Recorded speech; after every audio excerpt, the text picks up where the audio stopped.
Well, hello everybody and welcome to another video. This is a review of a cheap stove I've bought on Amazon. It appealed to me purely because of how small it is, and my missus has just decided she wants a cup of tea, so I thought we'd try her out and see how good she is. I've had this out the packaging, but I haven't used it.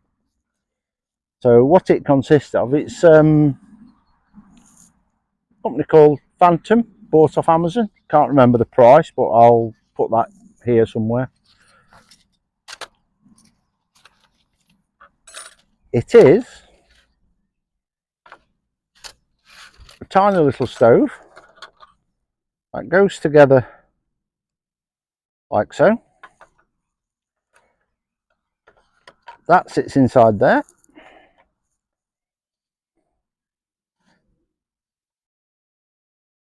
Oh, you'll have to excuse me, I've never even had the lid off this. Oh, it's charcoal filled. That goes inside there.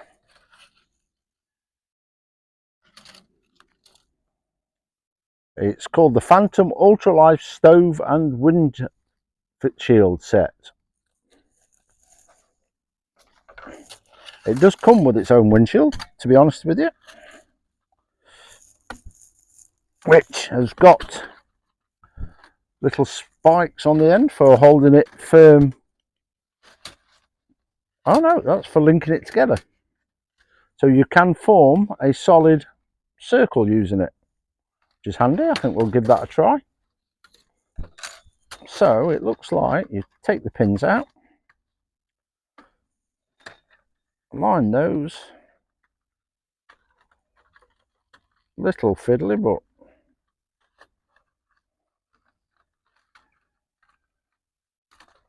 quite a good feature if you ask me.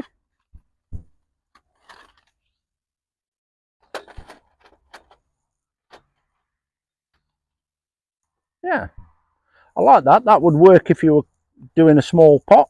For my purposes, I am going to be boiling a kettle full of water, so what we'll do is we'll go to the traditional setup where you just have it like so. So I do have a lighter, essential, and a little bit of bioethanol, so we'll give this a whirl. I'll put some bioethanol in, give it a good soaking.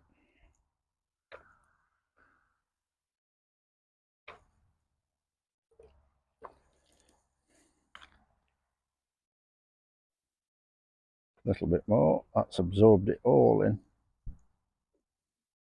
I don't know burn times or anything on this, so hopefully that'll be enough to get a kettle full of water boiling. The trusty old GSI kettle.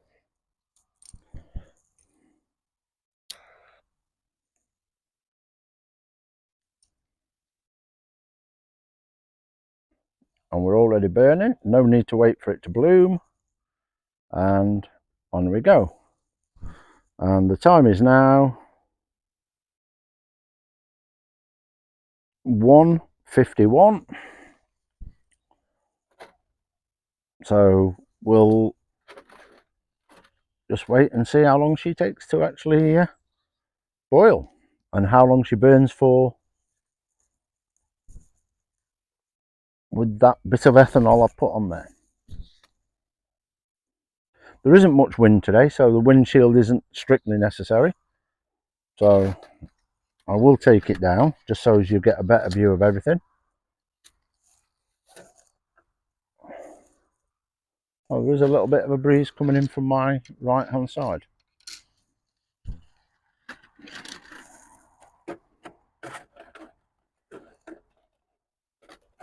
Hopefully you can still see it at that.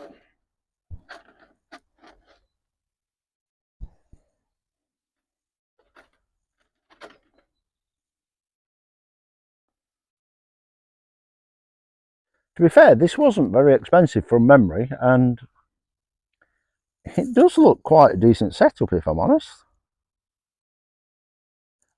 With it having the carbon felt inside it. I don't see any reason why, as long as it wasn't wet through and dripping, you couldn't travel it fully already loaded with fuel and just pop the cap on. The cap just clips on. It's not a threaded cap. Yeah, so what I'll do is I'll cut the video here when the kettle's boiling, or I run out of sorry, the dogs are playing, or I run out of alcohol. We'll come back.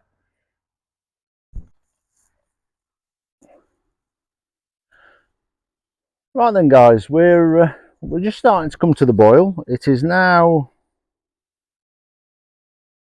2 minutes past, so that's took 11 minutes to boil a full kettle of water, or call it 11-12 minutes, which on a par with the Trangia, I'd say. I did snug the windshield tightly around it, which improves obviously the efficiency. All the heat's going into the kettle and not being blown away. And yeah, it's still burning strongly on that first fill.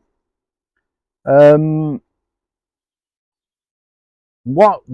quite like this stove.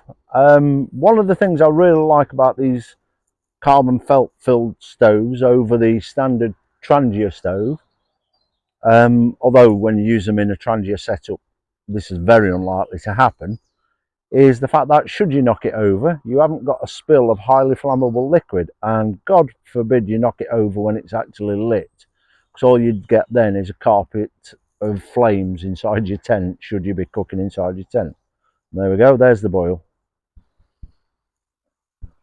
So yeah, 12-13 minutes, more than happy with that. As you guys will know from my previous videos, I'm not one of these who worries overly about boil times. So if I fill these, that's my missus's brew on the way.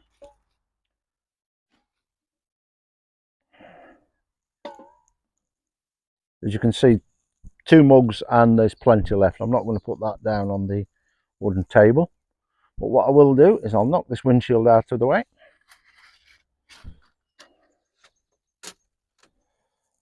And we'll see how well it snuffs out, shall we?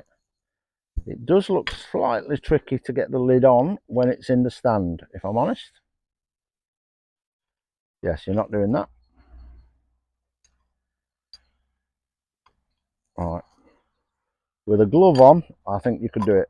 Oh yeah, there you go. I've done it without a glove on. Yeah, that's extinguished it. That's not too onerous. Burn times obviously will depend very much on how much fuel you put in there.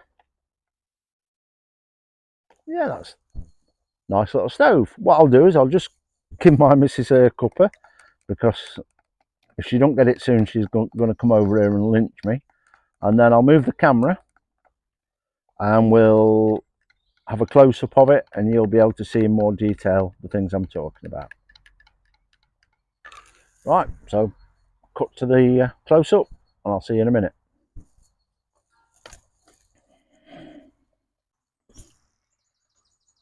Right then, guys, so this is what you get in the bag.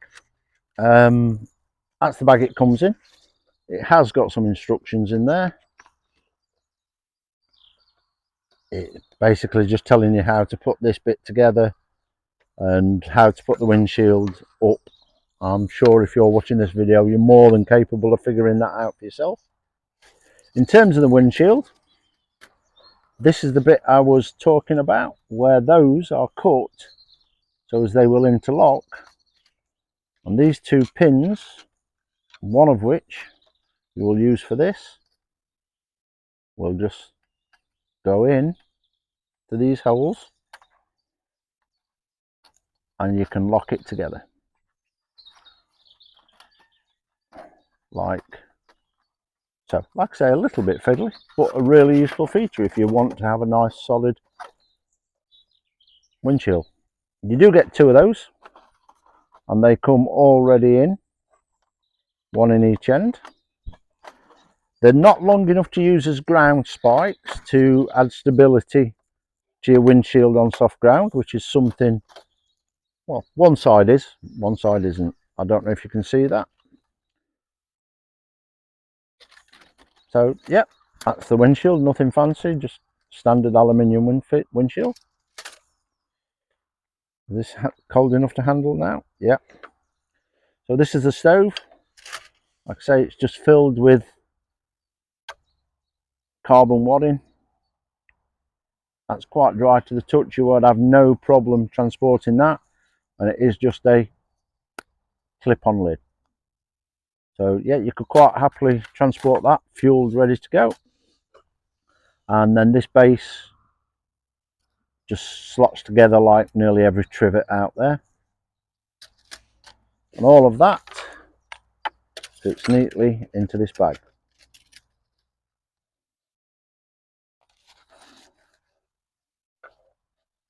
It's not difficult to get in and out, which is a bonus.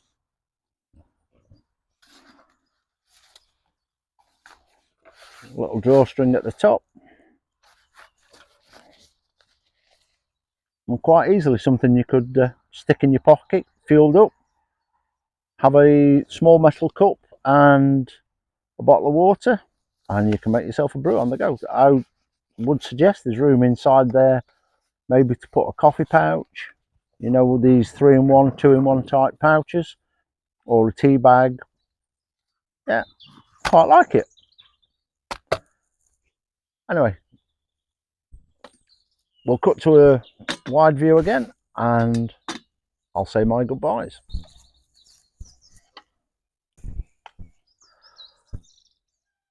Well, thanks for watching, guys. It's quite nice to be back in the saddle making videos again.